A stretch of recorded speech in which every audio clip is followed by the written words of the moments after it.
Olá pessoal, estamos aqui nesse momento, o canal EBD Núcleo, né, na nossa página EBD Núcleo, já para em alguns instantes darmos início à nossa live especial dessa noite, que é com o nosso querido pastor Natalino das Neves, tá?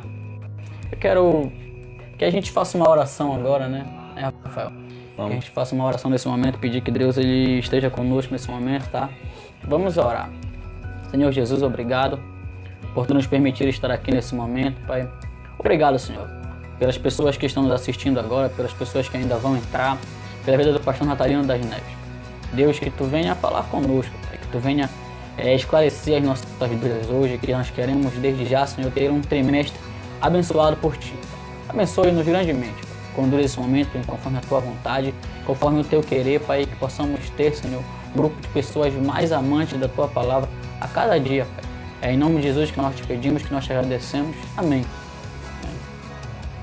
Rafael, ele tem a oportunidade de fazer a nossa apresentação agora. Bom lá, galera do canal EBD Núcleo, estamos aqui de volta agora nessa live de sábado, para nós tratarmos sobre a revista dos jovens, em especial aqui a nossa missão, essa revista maravilhosa que foi comentada pelo nosso pastor, o pastor Natalino das Neves. Antes de tudo, quero primeiramente agradecer a nosso Deus. Sabemos que Deus ele é aquele que nos sustenta diante de todas as dificuldades, diante de todas as adversidades que vêm contra a nossa vida. Nós sabemos que o Senhor está conosco. E desde já pedimos a Ele que possa iluminar a nossa vida, a nossa mente, possamos sair daqui esclarecidos no que diz respeito à palavra do Senhor. Que a palavra do Senhor que for ministrada aqui sobre o nosso coração, possamos colocar dentro dele, para que em nome de Jesus possamos praticá-la, possamos colocar na nossa vida diária, para que assim o nome do Senhor seja glorificado e exaltado em nome de Jesus. Nós já vamos fazer o convite, né, para o nosso amigo pastor Natalino das Neves, já está entrando conosco, tá? O Leco. Pastor Natalino, é um prazer, pastor Natalino, olha. É um prazer tê-lo conosco. Depois de tanto impedimento, né? Só misericórdia, mas eu quero desde já dizer para nós que é uma honra, né? Para nós aqui do canal EBD Núcleo tê-lo conosco, é uma honra, entendeu? Eu sou um admirador do seu trabalho, né? O senhor bem sabe disso, nós já temos uma amizade aí, uma web amizade há alguns anos, e eu quero desde já destacar um pouco do seu trabalho, né? Pastor Natalino das Neves, daqui a pouco ele fala um pouco mais da sua formação, da sua área de atuação, né? Mas ele é comentarista das lições de jovens, né? E eu destaco aqui os 4 livros auxílios que ele tem trabalhado aí no decorrer desses anos, tá? O primeiro é o de Justiça e Graça, inclusive é o primeiro, né, pastor? O primeiro livro auxílio da classe de jovens, foi o pastor Natalino que comentou. O segundo, Seu Reino Não Terá Fim, comentando o livro de Mateus, tá? Terceiro, Cobiça e Orgulho, que foi também uma bênção, está lá no nosso canal, as lições comentadas por nós. E por último, o lançamento desse trimestre novo, que é sobre cuidado de Deus com o corpo de Cristo, que é sobre a primeira carta de Paulo aos Coríntios, tá? E eu já quero passar nesse momento a palavra para o pastor Natalino das Neves, para se apresentar, né, para falar um pouco da sua formação, da sua área de atuação e falar um pouco também das suas produções literárias. Pode ficar à vontade, pastor Natalino. Obrigado. Estão me ouvindo bem? Estamos, pastor. Estamos. Estão vendo? É que eu não estou vendo o retorno. Tá no bolsinho do lado aí. Tá ok. Viu, Leco? A minha esposa está aqui, ela falou que está me ouvindo, então eu fico seguro porque eu não estou vendo o retorno. Tá? Então eu vou continuar falando aqui e até pedir para ficar aqui para me dar um retorno. Tá? Leco, para mim, Leco e Rafael, para mim que é um prazer estar com vocês. Pena aí que deu um problema aí no início. Peço desculpa, né, aí por esse desencontro, às pessoas que estão nos ouvindo, talvez há algum tempo que já estão aí. Você apresentou os meus livros, né, tem os 4 livros de apoio que você comentou. Tem esse livro também, que é a Justificação pela Fé na Perspectiva Abraâmica e Paulina, que é o livro também pela CPAD, e tem mais 7 livros escritos também, tem em outras editoras. E esse, você comentou do Justiça e Graça também, sim, foi o primeiro livro de apoio para os jovens, a classe de jovens. Então, é um livro histórico para as lições bíblicas de jovens CPAD. Quem tem, guarde bem, né? Porque não sei se parece que já tinha esgotado, talvez não se encontra mais. E agora temos essa lição, que é a primeira carta aos Coríntios que nós estamos estudando, com o tema o cuidado de Deus com o corpo de Cristo. Paulo, ele estava na sua terceira viagem missionária, na cidade de Éfeso, continuando com a sua missão, preocupado com a obra de Deus e sempre ocupado, né, com as comunidades que ele havia formado. E já fazia aproximadamente 5 anos que ele havia chegado pela primeira vez na cidade de Corinto, na sua segunda viagem missionária, com o intuito de ali pregar o evangelho e criar uma nova comunidade cristã, como era a sua missão. Ele chega naquela cidade, uma cidade esplendorosa, uma cidade que chamava muita atenção, uma cidade que tinha 2 portos principais. Esses portos tinham uma função muito importante, em especial para o comércio, que era muito forte naquela região. Corinto é um tipo de um istmo, é um istmo, que é as faixas de terra que são cobertas, né, pelo mar ao longo, uma circunferência de 23 km². E os navios ali, eles não passavam, desviavam, né? Tinha que desviar de Corinto para passar do outro lado, era uma distância grande.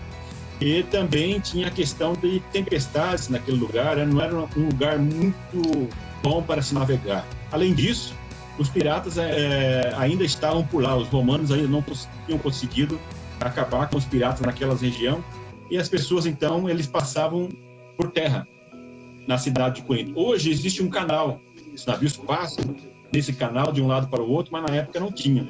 Então, existia muita mão de obra escrava naquele lugar. Mais de 2/3 da população era escrava. E a outra era a elite, a elite mesmo da cidade de Corinto, e alguns livres, né? Pessoas, vamos dizer assim, como se fosse da classe média alta. E o apóstolo Paulo, ele chega naquela cidade, uma cidade que tinha aproximadamente 23 templos, né? Os 2 templos principais eram o templo da Afrodite, e também chamada pelos romanos de Vênus, que era a deusa do amor, e ali que acontecia os rituais com atos sexuais. Existiam as prostitutas sexuais. Segundo os historiadores, essas prostitutas sexuais tinham lugares especiais em teatros e muitos lugares públicos, para você ver qual que era o conceito, né, a imagem que as pessoas tinham dessas prostitutas cultuais, e tinham como normal fazer o ato sexual como um processo de ritual de adoração naquele lugar. Então a promiscuidade, a imoralidade sexual era acentuada devido a essa cultura da cidade. O apóstolo Paulo, ele chega ali naquela cidade para evangelizar. Inicialmente começa na sinagoga. Na sinagoga, onde existiam 3 categorias principais, né, que eram os judeus natos ali, que eram puros e que aderiam ao judaísmo. Existiam os prosélitos, que eram pessoas que não eram judeus, mas se convertiam e cumpriam todos os rituais do judaísmo, como a circuncisão e os demais leis de purificação. E tinha os devotos, que eram gentios, que também eram simpatizantes do judaísmo e que também frequentavam as sinagogas. Esses eram, na igreja de Corinto, foi a maioria, né? Esses que tiveram mais facilidade para aceitar o evangelho, uma vez que eles simpatizavam com o judaísmo, mas não concordavam em seguir estritamente as leis e os rituais judaicos. Paulo prega o evangelho, anuncia Cristo. O messianismo era muito forte no judaísmo, mas não da maneira como Paulo estava anunciando Jesus como o Messias. Aí os judeus começam a se incomodar com a mensagem do apóstolo Paulo, apresentando Cristo como o Messias prometido, e eles então levam Paulo até o tribunal e Gaio acaba absolvendo, porque entendendo que é um assunto de religião, ele não quer saber e manda para casa. Então a situação entre Paulo na sinagoga e os judeus ficou inconfortável, e Paulo, ele então monta a comunidade ali ao lado da sinagoga, na casa de Justo, e depois vão ampliando, vai crescendo os participantes, e eles então, a comunidade vai se expandindo para outras casas também. E é bom comentar que provavelmente as igrejas ficavam nas pessoas com melhores posses, né, para ter a casa para receber essas pessoas nas suas comunidades. Então eles tinham uma influência boa e grande na comunidade. além da influência que tinham na sociedade, isso vai passando agora para a igreja também. Isso é importante, estou colocando, porque a gente vai ver que isso vai ser importante para identificar ou interpretar os textos quando Paulo fala das divisões, partidarismo que existiram na igreja, e tem uma influência nesse sentido também. Então, o apóstolo Paulo, ele funda essa igreja, monta, permanece com ele 18 meses, orientando, criando, organizando, ficou de Éfeso, o lugar que ele mais ficou, porque era complexa aquela cidade, né, para ele estar ali à frente, devido à cultura, aos costumes daquela cidade. E Paulo, então, ele continua na sua segunda viagem missionária, tem alguns contatos com a igreja de Corinto, fica sabendo de algumas coisas, manda Timóteo, Tito, e assim por diante. Isso eu coloco tudo no livro. E depois, na terceira viagem missionária, como eu iniciei falando, ele está lá na cidade de Éfeso e recebe algumas informações a respeito da cidade de Corinto, que o preocupa bastante. Então, eu entendo que a carta de Corinto, ela se divide em 3 principais partes, né? Relacionado a essas informações e questionamentos doutrinários que são levados até o apóstolo Paulo quando ele estava em Éfeso. E a igreja já com 5 anos praticamente de vida, vamos dizer assim, formada. E a primeira motivação para a escrita da carta são algumas informações da casa de Chloe. E Paulo menciona logo no início da epístola, identificando quem ele recebe a informação sobre as divisões e partidarismo que existiu na igreja lá em Corinto. Essa divisão e partidarismo e a carnalidade que Paulo afirma que acontece entre os membros de Corinto é influenciado também pelas diferenças de pensamento que existia dentro da igreja. Então existiam 3 categorias dentro da igreja que, podemos dizer 4, mas 3 as principais para influenciar nessas divisões. No caso, as pessoas que tinham forte influência do pensamento grego, helenístico, em especial a questão do pensamento dualístico dos gregos, que diferenciava entre a questão do corpo e a alma, né? A parte material e imaterial.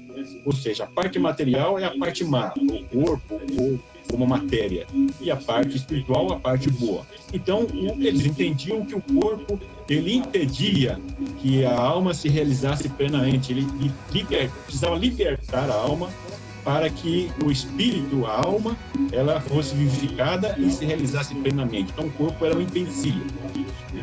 E nós vamos ver que isso vai impactar, vamos falar mais à frente, mas eu vou só falar isso para adiantar o que eu falar, já ter isso em mente. Então, essa questão desse dualismo cria 2 extremos na igreja.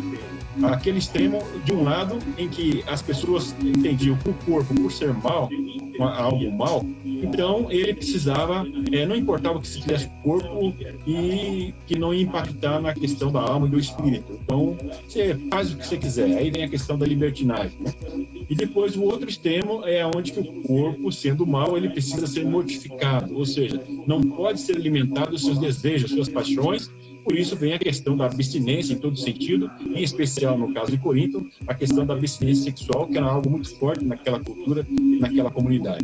Tem o pensamento judaico também, que é a questão do legalismo. Estão muito focados na questão dos rituais e também na questão da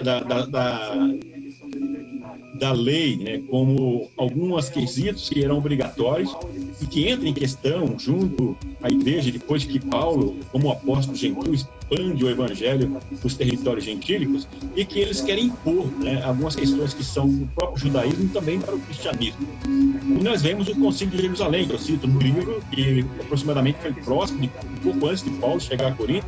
Ele faz essa reunião junto com os apóstolos em Jerusalém, o chamado Concílio de Jerusalém, e são tratadas algumas questões, como, por exemplo, a circuncisão, a carne sufocada aos ídolos. É discutido por que isso tinha que ser imposto para os gentios.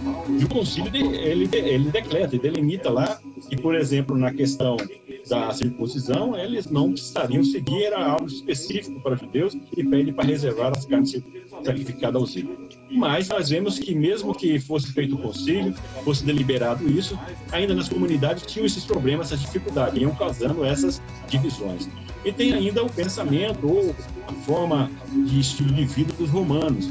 Esse povo que conquistava os outros povos por questões bélicas, por seu exército, e impunha pela força sobre os povos dominados a sua forma de viver. A única coisa que os romanos não conseguiram absorver ou ter o controle total foi a cultura, que é a cultura grega, por isso chamado mundo greco-romano, porque a cultura grega ela permaneceu, mesmo com a derrota dos gregos pelos romanos. Os romanos conquistaram e tornaram um império mundial, mas a cultura grega ela permaneceu. Em Corinto era muito forte isso.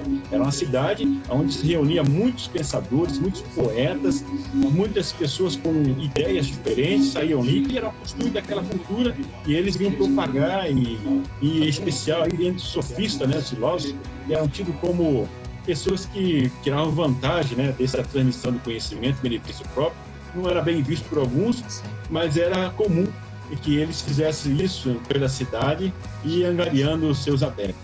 Isso era forte e acabava influenciando também a igreja de Corinto, onde nós vemos que pessoas se apegavam ao conhecimento como algo que os diferenciava e sobressaía sobre as demais pessoas. Então, é por isso, desde dos gregos que vem a questão do ócio produtivo, ou seja, a força de trabalho é para os escravos, são para os inferiores. E a elite, os superiores, são pessoas que pensam, é o ócio produtivo, ou seja, a pessoa tem que ficar sem fazer trabalho que era desprezível. Por isso que muitos da igreja desprezavam até o apóstolo Paulo, que era um trabalhador, como Paulo coloca, e ali ele trabalhou muito tempo fazendo tendas, e isso era desprezível para muitos, mesmo dentro da igreja, e humilhavam ou desprezavam Paulo por causa disso, porque para esses que foram criados na cultura grega entendiam que era serviço muito simples, e eram pessoas simples e desfaziam de pessoas que tinham essa atividade laboral, Então, essas diferenças acabam causando essas divisões dentro da igreja, e também as pessoas que buscavam a proeminência e o controle daquela comunidade. Então, Paulo recebe a informação de que muitas pessoas estavam ali arrefecendo essas divisões, criando grupos rivais, como é citado, grupos do próprio apóstolo Paulo, que são os primeiros fundadores, provavelmente, grupos de Pedro, que está ligado ao judaísmo, o grupo de Apolo, também que ligado à questão dos gregos, os intelectuais, e tem ainda o grupo de Cristo, que é aquele que se dizem mais santos do que demais, E formando esses grupos de divisões da igreja, e deixando de cumprir a sua missão, que é pregar o evangelho e angariar, vamos dizer, pregar o evangelho para que pessoas pudessem vir aderir também à convivência junto com a comunidade. E aí vem a segunda parte da epístola, que nós vemos no capítulo 5 e 6, que são questões que chegam até o apóstolo Paulo, que são de conhecimento comum. Paulo fala, olha, isso aí até entre os que são de fora estão sabendo. É o caso que ele cita, por exemplo, do enteado que tinha um relacionamento conjugal com a sua madrasta. Ele pede, ele orienta, até de forma firme, para que seja tratada essa questão na igreja. E chama a atenção dos líderes que se diziam maiorais e que se vangloriavam, Paulo usa esse termo ali, do que estava acontecendo até, como se fosse uma liberdade que existia naquele local. Paulo, ele corrige isso, não, isso tem que ser tratado. Então ele propõe um tema que não é muito legal de se falar, que incomoda às vezes, que é o tema da disciplina. Então Paulo, ele traz esse tema como algo que é importante para a cura espiritual, ele coloca como que deve ser tratado, que é algo que não pode...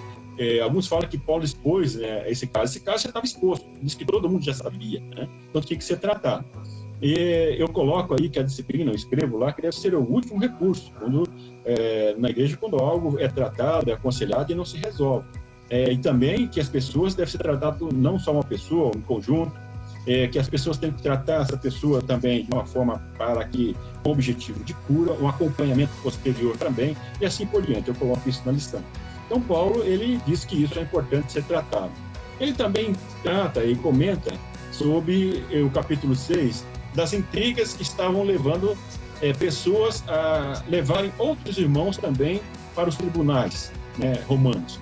E eu coloco no livro, eu até aconselho as pessoas aí, se puderem, adquirir um livro, porque no livro a gente amplia o conhecimento. Na revista tem os caracteres limitados, a gente tem que fazer um resumo do resumo. Agora, o livro, pelo menos, a gente, mesmo que seja limitado, se é possível chegar até 160 páginas, se aprofunda, e eu procuro sempre tratar os tópicos igual a revista, uma exceção ou outra que eu coloco um tópico a mais, mas deixo o mesmo tópico ampliando ali algumas informações adicionais. Então eu coloco no livro, eu amplio, eu estou vendo aí, Leco, o livro, isso daí, visto do preço bem acessível.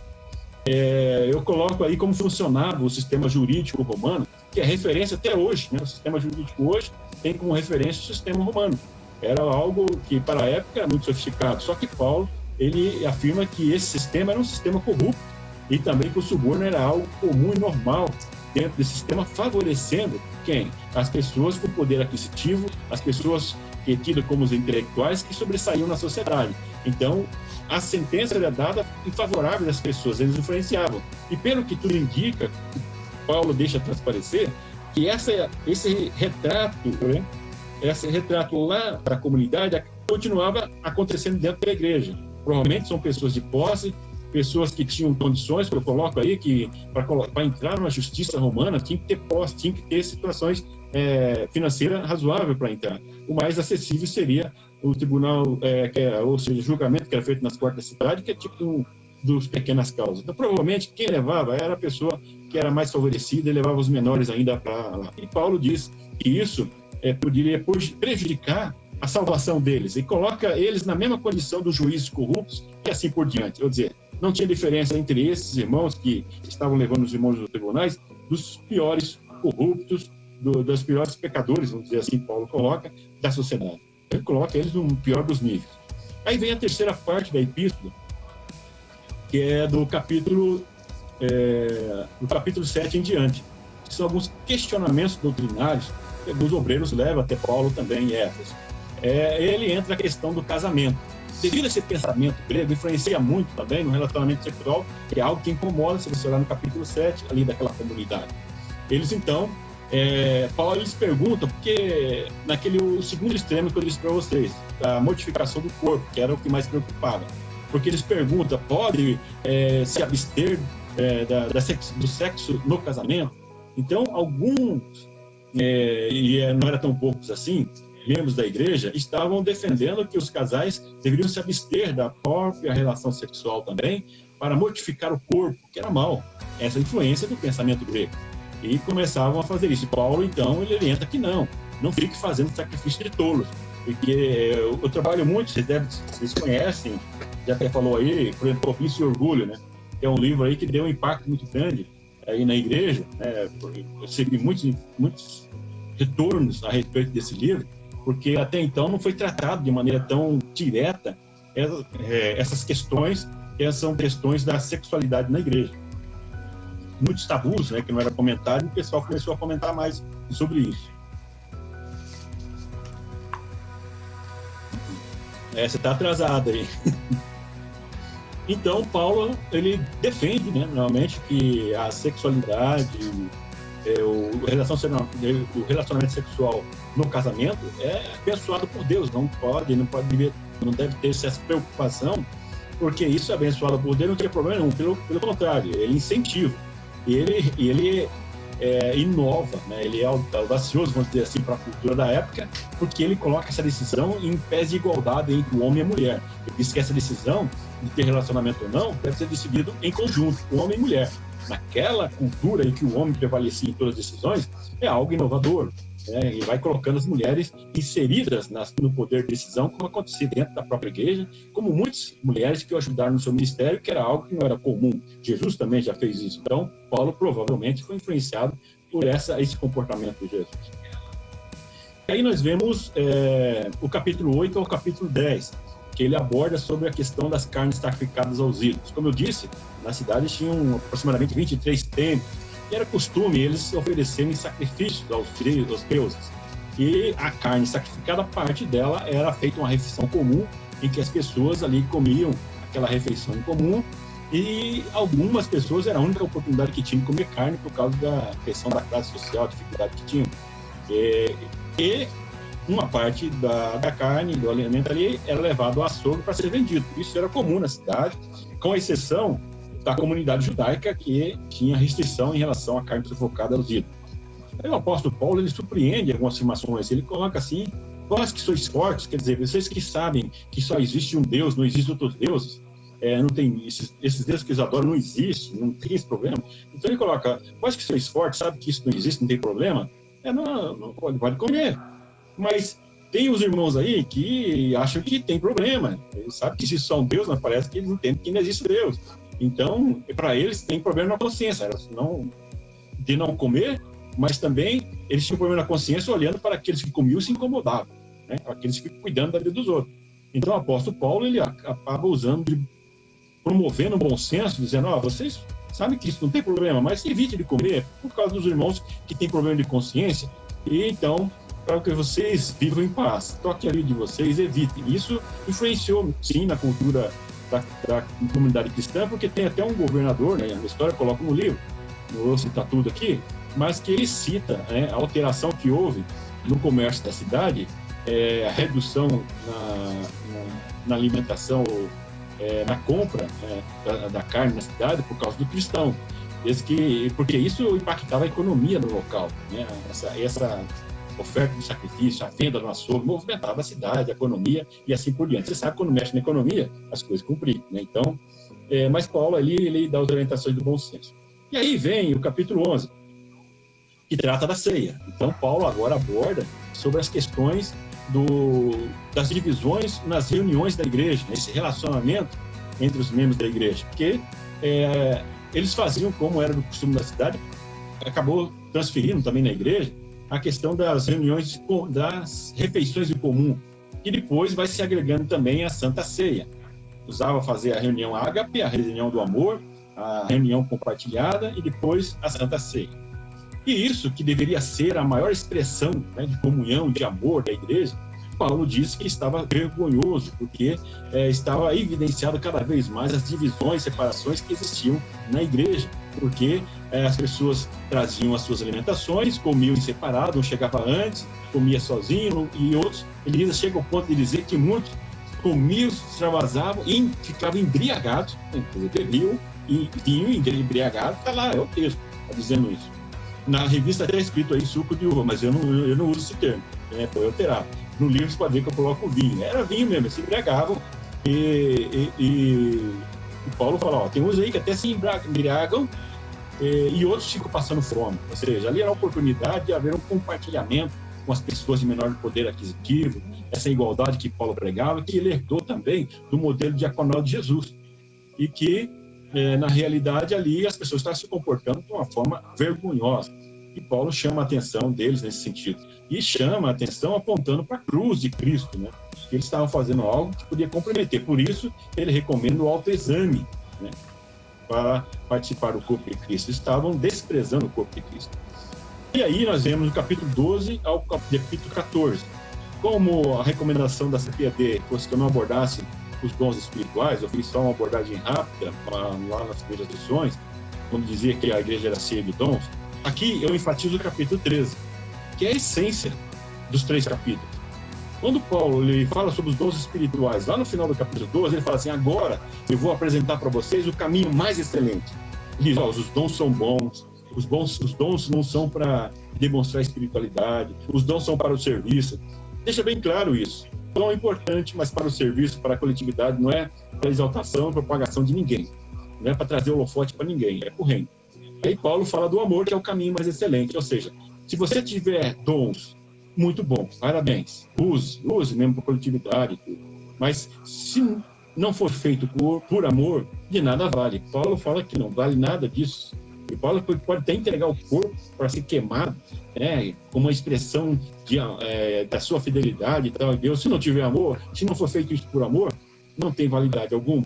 Se nós não fizermos essa live aqui, esse encontro nosso, se não for por amor, em prol do óbvio de Deus, também não tem validade nenhuma, né? E aí, nós vemos depois o capítulo 15, onde o apóstolo Paulo ele vai falar sobre a ressurreição. Aquele conceito do pensamento grego, mais uma vez, tem que ficar evidenciado aqui. Aquele entendimento de que o corpo era algo mau. Então, sendo assim, eles ouviram Paulo pregar sobre arrebatamento. Eles ficam preocupados.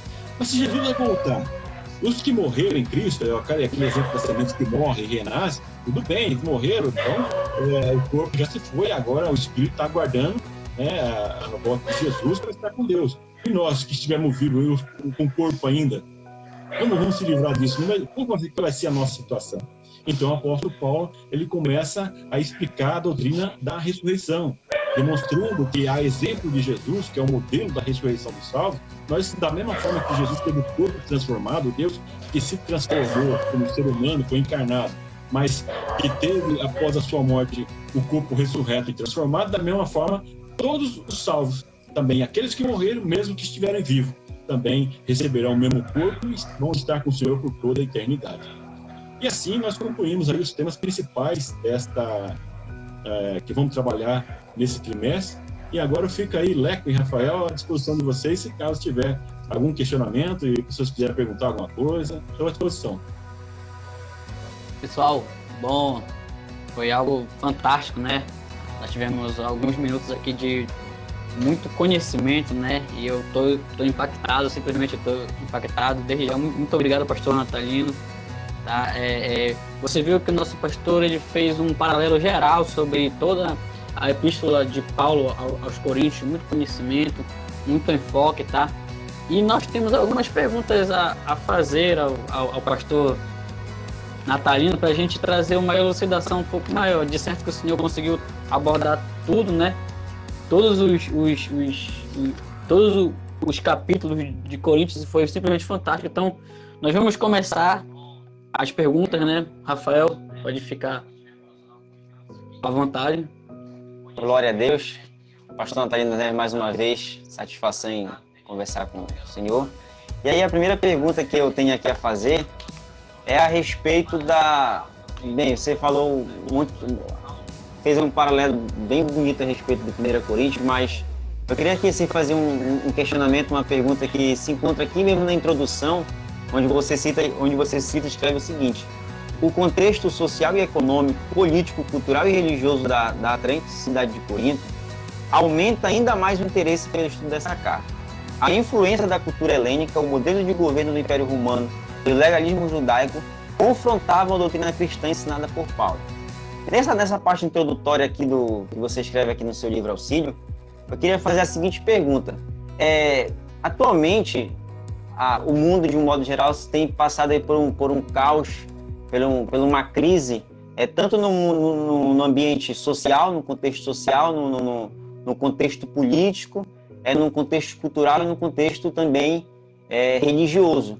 E aí a pergunta que eu quero deixar a sua resposta é de que, embora a carta trate sobre o casamento, trate sobre o incesto, sobre o litígio entre os irmãos, enfim, qual, na sua opinião, assim, no que diz respeito a esta carta, qual é a principal aplicação que esta carta nos deixa para o contexto atual? Pois nós sabemos que no contexto onde ela foi escrita, ela teve lá a sua aplicação para a Igreja de Corinto, e aí atualmente também ela tem esses efeitos, mas qual é o efeito dessa carta no sentido social, no sentido político, no sentido cultural e principalmente no sentido religioso? E Rafael, obrigado aí pela pergunta. Eu vejo que hoje, Rafael, não é muito diferente, né? Não temos esses grandes impérios que tínhamos na época, mas a influência que eles tiveram no mundo ainda continua. Agora, o comportamento do ser humano, ele não é muito diferente. São pessoas que se gabam do seu conhecimento, são pessoas que se gabam ainda da sua classe social, são pessoas que se gabam ainda do seu cargo ministerial, são pessoas que estão nas igrejas cristãs hoje, nos nossos dias, que ainda não entenderam o modelo diaconal de Cristo.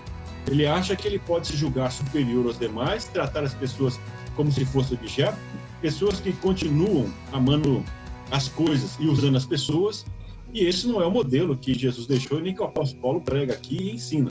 E isso tem propagado e continua propagando as divisões, partidarismo dentro da igreja.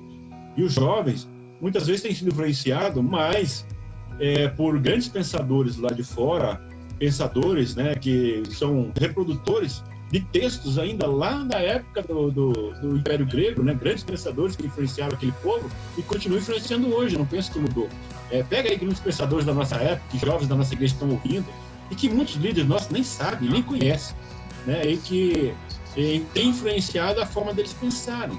Essas pessoas que propagam e desfazem muitas vezes o Evangelho, não tem como entender o poder do Evangelho, a cruz de Cristo, como Paulo fala que esses também não poderiam. Os gregos que achavam que para ser um vencedor, um herói, tinha que ser vencedor, tinha que estar acima de todos, tinha que derrotar os demais, colocar os outros debaixo dos seus pés. Para o judaísmo, a cruz era uma maldição, né? Ninguém nunca ia esperar um Messias que viesse sendo condenado como criminoso, sendo julgado pelo Supremo Tribunal, né? E os romanos não seria alguém fraco, né? Tinha que ser alguém forte que dominasse as outras pessoas. Hoje tem isso ainda. As pessoas às vezes acham que tem que demonstrar superioridade para ser ouvido, para ser respeitado, impõe e às vezes, muitas vezes não olha o que precisa fazer para ter o poder, a dominação, não se importa quem que tem que pisar, passar por cima. Isso tem muitas vezes dentro da igreja também, infelizmente. Então acontece, lá fora acontece aqui também, e as pessoas deixam de lado esse valor, né, tão precioso, que é o modelo diaconal que eu digo. Eu estou usando bem essa expressão, eu escrevi um outro livro, vai ser publicado por outra editora, que é sobre a diaconia. E daí, falando desse modelo diaconal que veio de Jesus, passou para as igrejas primitivas, e depois, sucessivamente, a história da igreja vai passando esse modelo como principal, e muitas vezes acaba sendo ignorado. Então eu vejo que isso, para os jovens, é importante destacar que a verdadeira sabedoria é o que Paulo fala, é Cristo. Jesus é a maior expressão da sabedoria de Deus, é o que Paulo fala para aqueles que ali estavam questionando. Eu acho que os jovens têm que continuar escutando isso hoje, no nosso dia. Não ser influenciado por esses pensadores, achando que eles têm que ter o domínio, têm que estudar, têm que se preparar, mercado de trabalho, e assim por diante. Não é isso que eu estou dizendo.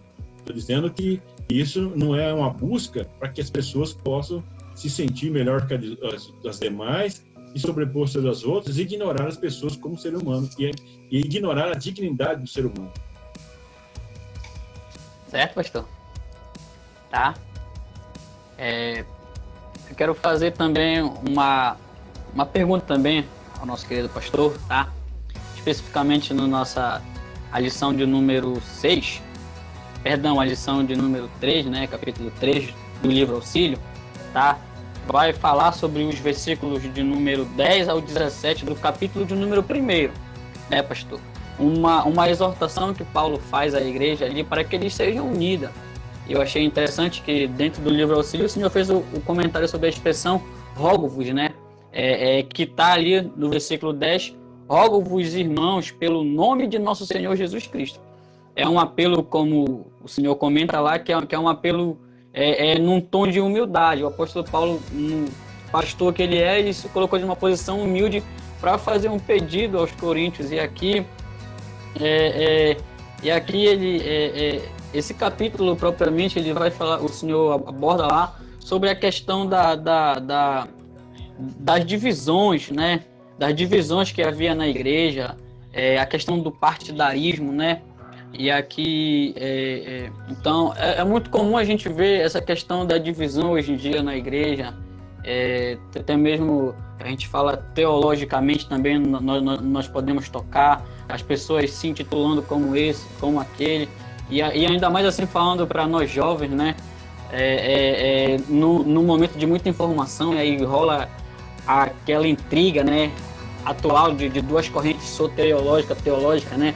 Podemos falar aqui, né, do calvinismo, arminianismo, né? E aí, o tanto que isso gera divisão no nosso meio, e aí, como que a gente deve proceder com isso hoje? Qual dentro da ideia do apóstolo Paulo, qual seria a observação para nós hoje, nesse tempo de partidarismo, de divisão que nós temos vivido, pastor? Leque, por favor, você pode resumir assim uma frase a sua pergunta, por favor? Sobre os partidarismos, sobre as divisões, que Paulo ele corrige os coríntios, né?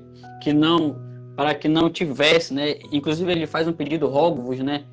Olhando para hoje, as divisões, eu falei do campo teológico que existem dentro da igreja hoje. Como é que nós devemos proceder dentro de uma observação de Paulo aos coríntios, olhando para os nossos dias hoje?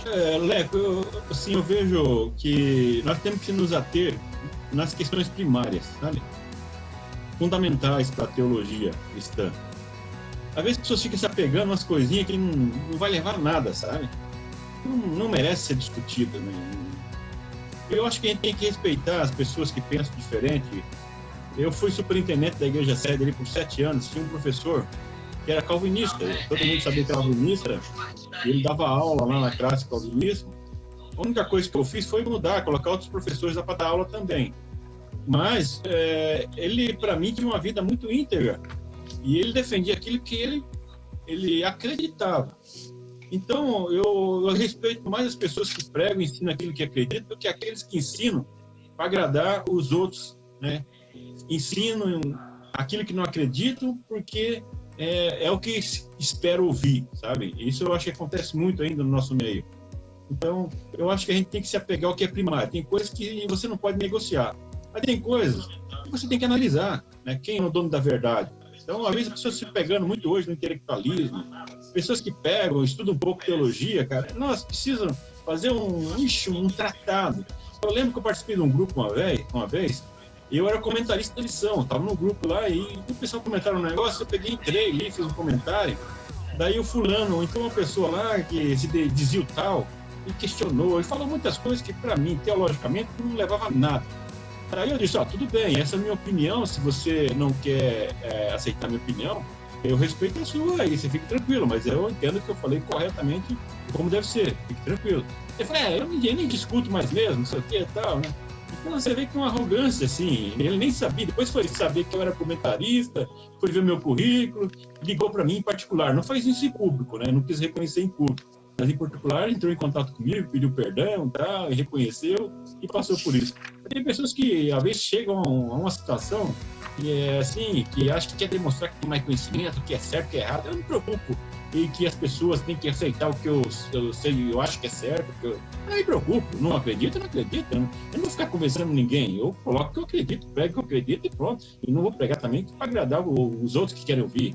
Vou pregar aquilo que eu acredito. Se não acreditar, eu não vou falar. Eu não vou ficar falando para agradar os outros, né? Então eu vejo que as pessoas ficam discutindo isso mais para mostrar conhecimento do que a busca da verdade. Eu acho que mais acontece é isso. E Leco, nós estamos com uma diferença aí de áudio, sabe? Eu não sei como é que o pessoal que está assistindo está se sentindo aí, mas às vezes eu comento as coisas aqui, vocês têm que demorar um tempo para escutar, para depois perguntar para mim, mas só mencionando aí. Pastor, e aí partindo aí desse capítulo de número 3 que tratava sobre as divisões na igreja, eu quero aqui fazer agora uma pergunta que se encontra lá no capítulo 10 do livro Auxílio, da nossa lição, que vai falar sobre o seu corpo, ele é membro de Cristo. O seu corpo, ele é membro de Cristo.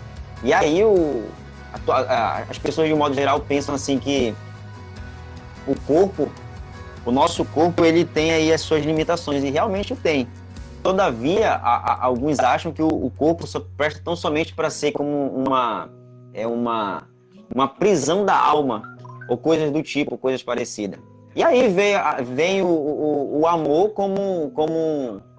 quer dizer, o corpo é como algo assim insignificante. Só que quando nós passamos a ler e a estudar esta carta que o apóstolo Paulo escreve aos Coríntios, nós vamos ver que Paulo, ele dá uma ênfase muito grande a respeito do corpo. O apóstolo Paulo, ele dá uma ênfase muito grande a respeito do corpo.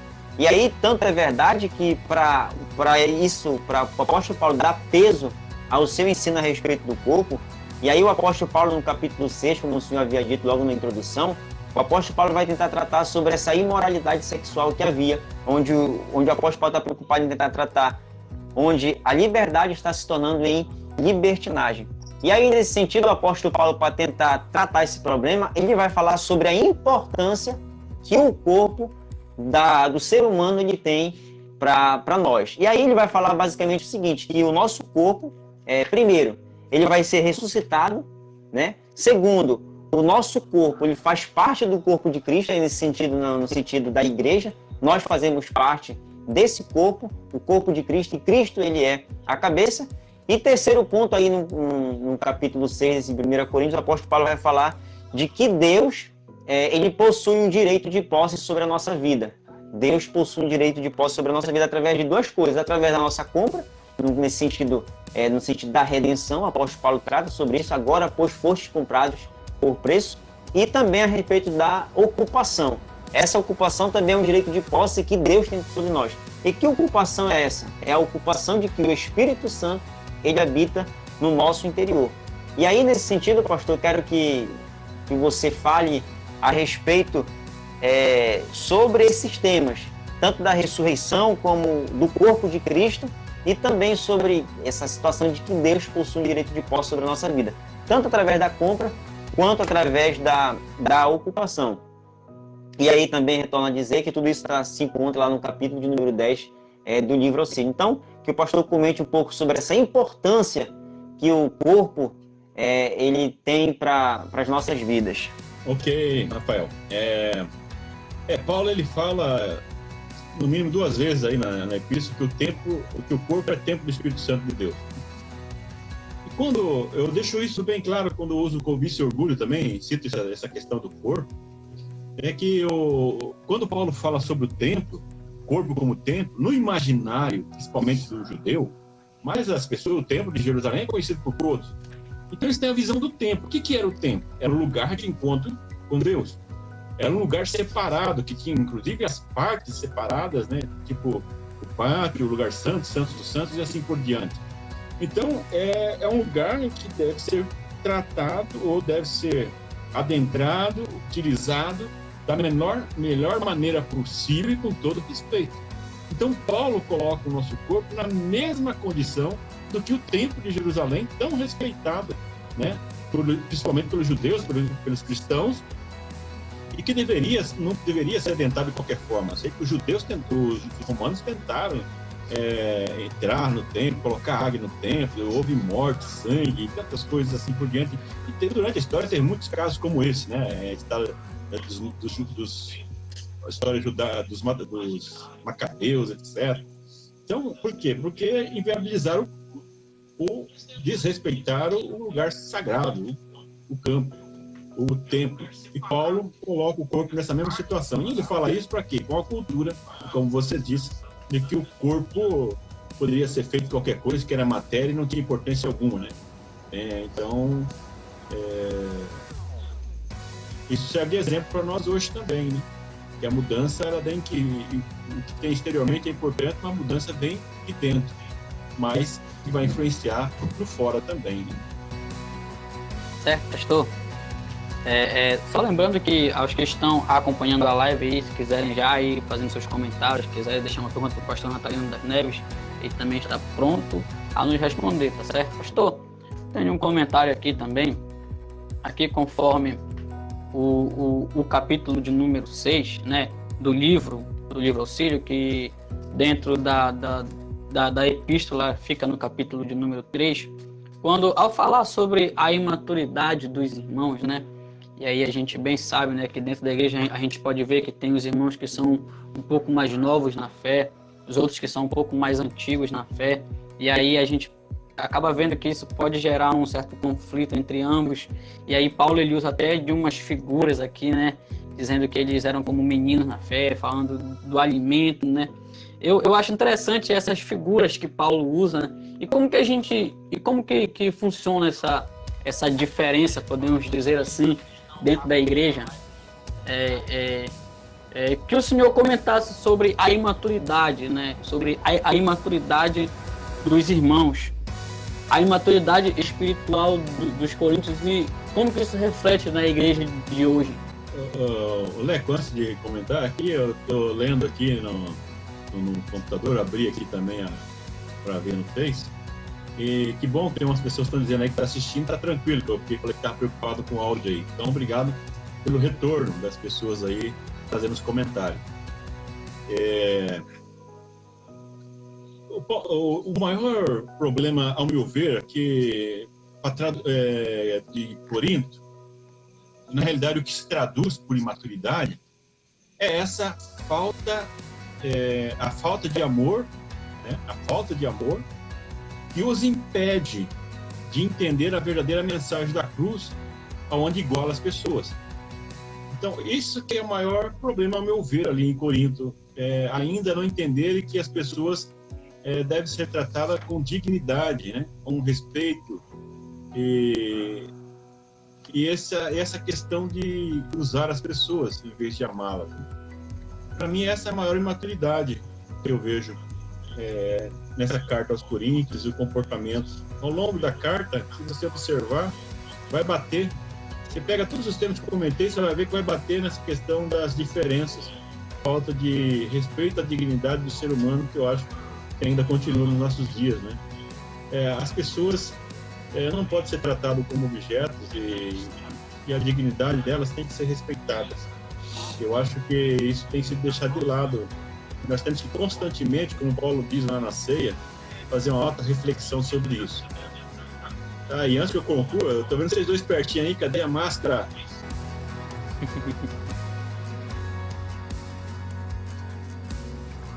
Glória a Deus, pastor.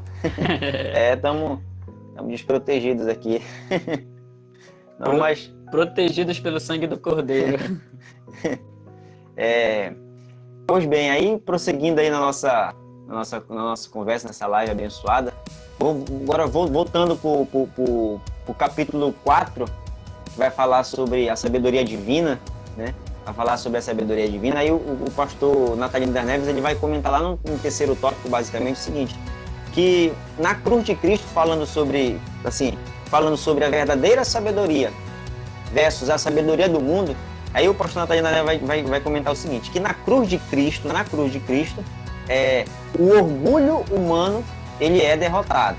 Primeiro ponto. Aí no segundo ponto, o pastor Natalino da Neve vai escrever o seguinte, que na cruz de Cristo, o salvo, ele alcança a sabedoria de Deus. Glória a Deus. E no terceiro ponto, na cruz de Cristo, o pastor Natalino da Neve vai dizer que na cruz de Cristo, a glória de Deus, ela é revelada. E aí, nesse sentido, pastor Natalino, eu quero lhe fazer a seguinte pergunta. Bom, nós temos aí essa dualidade, ou a verdadeira sabedoria e a sabedoria do mundo. Em que sentido nós podemos aí tentar manter esse equilíbrio, tanto do intelecto humano quanto a sabedoria de Deus, que é o que o apóstolo Paulo realmente está preocupado em transmitir? Haja vista que a igreja de Corinto, os gregos de um modo geral, eles se preocupam bastante com a questão do conhecimento, com a questão do intelecto humano. E aí, de que forma nós, como crentes hoje, podemos equilibrar tanto o intelecto humano quanto no que diz respeito à sabedoria de Deus, quanto à sabedoria divina, essa sabedoria que o Espírito Santo nos concede através da sua graça? De que forma nós podemos equilibrar este intelecto humano e a sabedoria divina, pastor Natalino? Obrigado, Rafael. E vocês esquivaram aí o negócio da máscara, hein, rapaz? Falando aí que é o sangue do Cordeiro nos liberta. Aqui, rapaz, se cuida, hein? Não dê esse exemplo pro pessoal aí. Usem máscara, distanciamento, se cuidem, para não... O negócio é grave. Quanto à sua pergunta, a questão do conhecimento, Paulo aí, é bom, a sua pergunta, ela acho que é bem providencial, que Paulo, em momento algum, ele está contra a busca do conhecimento. Eu coloco aí, né, na biografia do apóstolo Paulo, e nesse livro, a Justificação pela Fé, eu trago uma biografia muito maior, né, com mais conteúdo a respeito do apóstolo Paulo. A vida dele demonstra que ele sempre valorizou o conhecimento, para ele sempre foi importante, ele era alguém que conhecia muito bem, e nós vemos aí em Atos 17, por exemplo, ele citando filósofos gregos. Então, Paulo, provavelmente ele estudou muito sobre estoicismo, mas ele não usou isso em benefício próprio, ou usou isso para se vangloriar e sobrepor sobre os outros. É isso que é a diferença. Essa sabedoria segundo o mundo, é isso. É você ter a sabedoria, buscar conhecimento, mas para quê? Para sobrepor sobre os demais. Eu, por exemplo, fico admirado, por exemplo, Aristóteles, né? Um sábio como foi Aristóteles, com tanta coisa que ele ensinou, com tantas coisas que ele trouxe, que até hoje perdura. Por exemplo, ele defender a escravidão. Que eles diziam que os gregos eram superiores aos demais e não se incomodavam nem um pouco em ter outros povos sendo escravizados, usados como instrumento. Que sabedoria é essa? Então, isso aí que é o X da questão, ao meu ver, Rafael e Leco. Quer dizer, buscar conhecimento mas colocar o ser humano dentro de um patamar de respeito, de amor, de dignidade. Repito essas palavras para ficar bem gravado. Então, esse conhecimento que leva as pessoas a querer buscar benefícios próprios, sobrepor, humilhar as outras pessoas, não é o conhecimento segundo a sabedoria de Deus. É isso que é o grande diferencial. E Paulo também era um grande intelectual. Se eu falasse isso também, por exemplo, eu tenho 2 graduações, 2 pós-graduações, 2 mestrados, um doutorado, e até o livro aí está desatualizado, mas tenho um pós-doutorado desde 2019. Agora, isso não pode me fazer pensar que eu sou melhor do que vocês, igual vocês falaram no início aí. Eu estava escutando, mas não consegui entrar na reunião, né? Você estava falando que conseguia falar comigo com facilidade. Pô, se eu chegar a ser snob e desfazer de vocês, então tudo que eu aprendi não vale nada. Essa não é a sabedoria de Deus. Então, Paulo está falando sobre isso. Ter conhecimento, mas saber aplicar para o bem. Ter conhecimento é uma coisa, ter sabedoria é outra.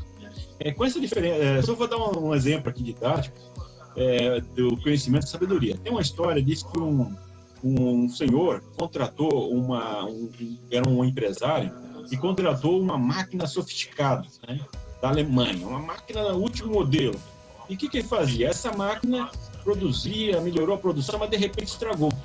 E o que ele fez? Ele foi contratar pessoas para arrumar a máquina. A máquina não arrumar, ninguém conseguia arrumar a máquina, ia lá, ficava horas, né, e não conseguia arrumar.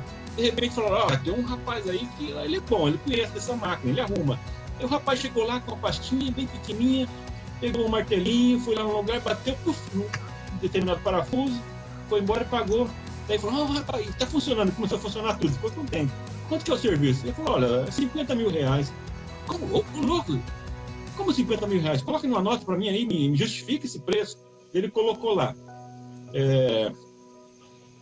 Deslocamento para vir até a empresa. Ele colocou lá. 100 reais. Depois ele colocou lá, saber onde bateu o martelo. 49.900 reais.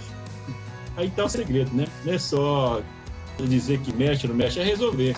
É fazer o que deve ser feito mesmo. Pastor, esse ponto eu acho importante, né? Haja visto que durante muito tempo esse anti-intelectualismo ele se proliferou no nosso meio, até mesmo ainda está enraizado em muitas pessoas, né? A ideia, por exemplo, do falso entendimento lá de 2 Coríntios 3, que fala sobre a letra mata, o espírito vivifica, né? Esse desejo de não buscar conhecimento, e a sua palavra é muito cirúrgica quanto a isso, né? Que não tem nada a ver uma coisa com a outra, e o quanto que a gente deve usar esse conhecimento, essa sabedoria em benefício dos próximos, né? Muito importante, né? Pastor, chegando um pouco mais à frente, o capítulo de número 13 de Coríntios, né? Que é um clássico sobre o amor, né? E a gente bem sabe que ele está aqui dentro de um contexto que está falando de ceia, dos dons espirituais. E aí o senhor falou isso na sua fala inicial também, né? A respeito de que era uma igreja que também faltava muito amor. E aí a gente já vai contra-argumentar o pensamento de alguns dizendo que às vezes a presença dos dons ela traz essa confusão no meio do povo de Deus, pessoas que não creem, né, nos dons espirituais, eles argumentam dessa maneira, de como dentro da sua fala inicial o senhor falou que o problema não são de fato os dons, né, mas é a ausência do amor. Então, que o amor ele deve conduzir a igreja, que o amor ele deve conduzir a ceia, né, que o amor ele deve conduzir o uso dos dons espirituais. Então, a respeito do amor e da ausência dele aos coríntios, eu queria que o senhor fizesse um comentário um pouco mais abrangente a respeito desses dois temas. A falta de amor dentro da igreja de Coríntios. Leco, eu entendo assim que eu já, no geral, eu já comentei bastante sobre isso, sabe? A falta de amor é a dificuldade das pessoas reconhecer o próximo, né, como a si mesmo. O tratamento igualitário que Paulo propaga tanto ali. Um grande amor, olha ali, Paulo escrevendo a Filemão sobre o escravo, né, para ele receber de volta, é humano, etc. Olha, é teu irmão, receba ele. Nossa, aquela carta ali é linda que o apóstolo Paulo faz, sabe? E a carta inteira se resume nisso, né? É a falta de amor, o amor que é a base para os relacionamentos, o amor que é a base para tudo. É verdade, pastor. O amor aí é o carro-chefe. E aí, inclusive, o próprio pastor Natalino das Neves, no livro Justiça e Graça, no livro Auxílio Justiça e Graça, no comentário sobre Romanos, ele fala que a única dívida, né, a única dívida recomendada é justamente o amor. A única dívida que nós temos que ter é de amar uns aos outros. Essa é a nossa dívida. Inclusive o pastor Natalino das Neves vai comentar dizendo o seguinte, que o perdão de Deus, ela é uma dívida de amor ao próximo. Por quê? Porque, de acordo com o que se encontra lá em Mateus 6,12, né, que é a oração do Pai Nosso, Jesus diz, né, se nós perdoarmos, nós também seremos perdoados. Tem aí esse caráter do perdão ser recíproco. Olha, se Jesus me perdoa, então eu também devo estar perdoando. E isso está intimamente ligado com a questão que o amor tem aí nesse sentido que o apóstolo Paulo trata na carta de escrever ao 1 Coríntios. E pastor, já tentando encerrar a nossa live, quero fazer aqui, pelo menos para mim, meus últimos questionamentos, que é o seguinte, lá na página 28 do livro Auxílio, você comenta e escreve o seguinte, onde você está falando sobre os dons são cumprimento da pregação do Evangelho. Lá na página 28 você escreve o seguinte, todavia, não há melhor forma de comprovar uma verdade a não ser experimentando-a. Olha só. E aí dependendo do leitor que encontra esse trecho, pode causar uma certa confusão. Pô, como assim? Não há melhor forma de experimentar uma verdade a não ser experimentando. E aí, dependendo do leitor que pega essa parte, esse trecho, pode entender assim de maneira, podemos dizer assim, de maneira equivocada a respeito dos textos. Por que eu falo isso? Porque as pessoas podem achar, alguns, que quando você fala isso, significa que a experimentar uma determinada verdade, ela está acima do que a própria Bíblia Sagrada ela está registrando. É claro que hoje nós sabemos que não é isso. Pois a palavra de Deus, ela é a nossa regra de fé e prática. E aí eu queria que o pastor Natalino das Neves viesse dar um comentário de como nós devemos entender essa relação dos dons, já que é o tema da sessão, como entender a relação dos dons / experiência e a palavra de Deus como regra de fé e prática para a nossa vida. Como é que nós podemos entender essa relação entre os dons, experiência e a palavra de Deus? Rafael, obrigado. E obrigado, Rafael e Leco, aí, pela satisfação que vocês estão me dando, né? Citando outros livros, né? Livros que vocês leram, citando textos ali, especificamente, trabalhando junto com o texto desse trimestre. Isso me dá, como um autor, escritor, uma satisfação muito grande. Muito obrigado por essa satisfação que vocês estão me dando agora, de ouvi-los aí, citando livros, né? Os meus livros, só está faltando justificação pela fé aí, que eu não vi vocês apresentarem, né? Que não é livro de apoio, é um livro independente, tá? Mas trata um assunto importantíssimo, é um livro bem maior, quase 300 páginas, tem várias referências, e também tem 2 exegeses lá de como apêndice do livro, no grego e hebraico. Então, eu não poderia deixar de agradecer por essa satisfação que eu estou sentindo ao ver vocês fazer o link dos livros que eu comentei, assunto que está em outro livro, que eu uso como referência nesse livro também. Agora, quando eu digo aí, Rafael, a respeito da experiência, eu vou contar um fato para você e você vai entender onde eu quis chegar. Quando eu quis fazer o curso de bacharel em teologia, eu cheguei ao meu pastor e disse para ele que eu fui numa faculdade, não era uma faculdade, você viu ali que eu fiz a faculdade de bacharel na faculdade batista. Mestrado, doutorado eu fiz na igreja católica, na Universidade Católica, a PUC, para você ter uma noção. Por isso que eu digo a questão de a gente saber lidar com as diferenças de opiniões. A gente aprende mais com os diferentes do que com os iguais. E eu cheguei no meu pastor, na época, fazer bacharel lá na igreja batista. Inclusive, esse pastor meu hoje, eu gosto muito, eu gostava muito dele, vou dizer gostava, porque gosto, mas é que ele faleceu, não está mais vivo, né? Mas ele chegou para mim, eu falei, pastor, eu preciso da assinatura do senhor, porque a igreja lá, a faculdade exige que o pastor assine, né, que recomenda e me aceita lá na faculdade, me recomenda. Ele falou, Nathanael, você não precisa disso não, você é muito inteligente, você quer, prega aí, é pregador da igreja, tem que estar pregando, você me ajuda aqui e tal, você não precisa disso não, a faculdade só vai tirar a tua fé, para com isso. Eu falei, pastor, eu preciso da assinatura do senhor, vou fazer o curso. Não, esquece. Passou, eu fui embora, não discuti mais com ele. No outro dia eu cheguei de novo, vai lá, fui já, a carta pronta para ele assinar. Eu falei, pastor, eu vou fazer o curso do bacharel em teologia e eles pedem a assinatura do pastor. Eu gostaria que o senhor assinasse. Se o senhor não assinar, pastor, com todo respeito, eu vou procurar quem assine, mas eu gostaria que o senhor, meu pastor, me assinasse. Ele pegou a carta assim, ele deu, eu vou assinar. Mas olha, como que você vai para essa faculdade? Uma faculdade que lá não aceita os dons espirituais. Como é que você vai lá? Eu falei, pastor, eu tenho experiência do batismo com o Espírito Santo. O que o senhor quer mais que isso? Quem vai me tirar isso? Aí eu acho que eu respondo a tua pergunta. É nesse sentido que eu estou dizendo. Pastor, é um tema muito relevante, né? Muito importante essa questão que eu sempre tenho comentado com o Rafael. É um assunto que tem estado muito em ênfase, né? A respeito daquilo que é chamado de hermenêutica pentecostal, né? A maneira como que o Espírito Santo, como os pentecostais leem a Bíblia precisando da experiência, né? Como validade das Escrituras. Não é que a experiência está acima das Escrituras, mas se apoia, né? Se mantém pelas Escrituras. Tá?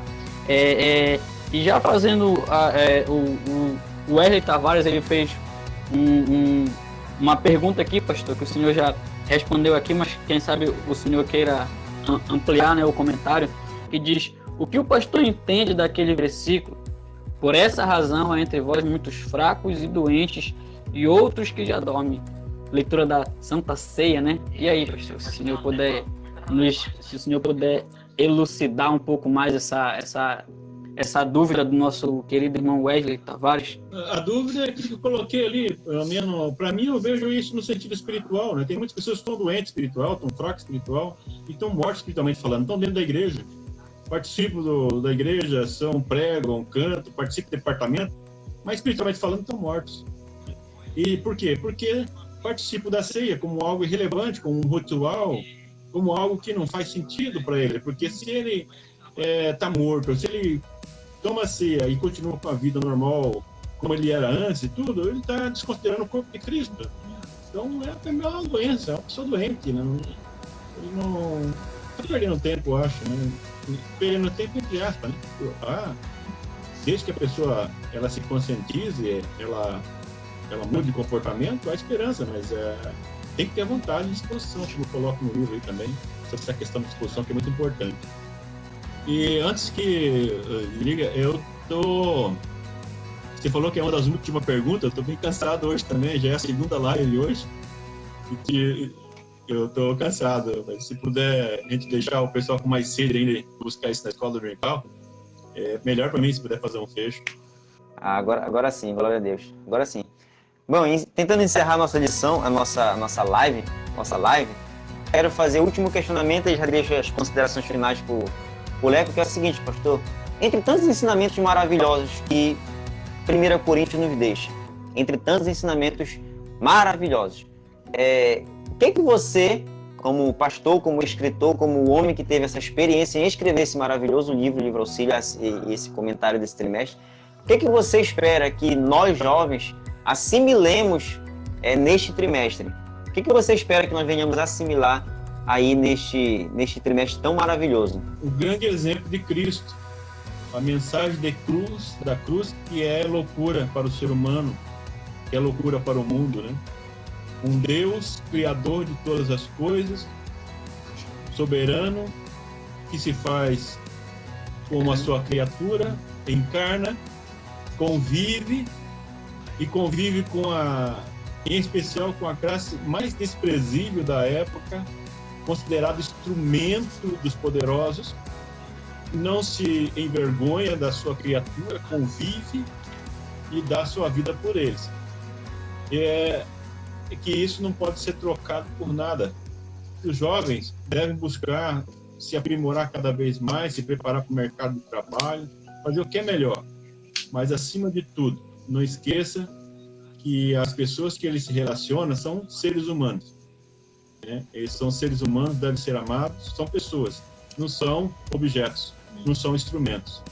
Então, que isso venha melhorar o relacionamento dos jovens, tanto na igreja, como lá fora também. Com o namorado, com a namorada, depois com o cônjuge, tratar com dignidade, com pessoas. É isso que eu gostaria de ver. Eu acho que vai lá toda a diferença. Rafael, Leco, quero agradecer aí pela oportunidade que nós tivemos essa live juntos. Pena aí que deu um problema técnico, não conseguimos concluir no final, mas tivemos um bom tempo aí juntos, né? Agradecer a todas as pessoas que participaram, mais uma vez parabenizar vocês pela condução, que eu gostei muito da forma que vocês conduziram, gostei muito que vocês pesquisaram nos meus livros, não foi só o livro de apoio, e nos demais livros também, se prepararam para isso. E eu agradeço, hein? Agradeço por essa oportunidade, por esse prazer que eu tive de conversar com vocês, de ver o avanço de vocês, o desejo. Eu acho que isso foi passado também para as pessoas que participaram. Então, Leco, Rafael, um grande abraço a todas as pessoas aí do Pará. Já estive em Abaetetuba, estive em Belém, Santa Isabel do Pará. Teve outra localidade que me ligou para ministrar aí esse ano aí também, mas não sei se vai dar certo com essa questão do Covid. Eu gosto muito aí, foi muito bom ter conhecido vocês. E em Abaetetuba, minha esposa foi junto também. Então, um grande abraço a todos os paraenses, a todos os brasileiros, a todas as pessoas de outros países também que estudam nas lições bíblicas jovens. Adquiram um livro, um valor razoável, razoável não, barato, né? E um conteúdo bom que procurei trazer para vocês. Vai ser muito bom esse trimestre. Participe da escola, quer seja presencial, quer seja online. Cuidado aí com essa pandemia, se cuidem. Um grande abraço. Deus continue abençoando vocês. Também não poderíamos deixar de citar e agradecê-lo, pastor Natalino da Neve. Muito obrigado, muito obrigado. Temos aí uma inspiração para nós jovens que estamos iniciando o nosso ministério. E homens como o pastor Natalino da Neve que nos empolga para continuar buscando e estudando a palavra do Senhor e sendo o que Deus quer que sejamos, para a glória e para a honra do nome do nosso Senhor e Salvador, Jesus Cristo. E aqui estamos mais e mais para glorificar o nome do Senhor. E EBD Núcleo, priorizando a palavra.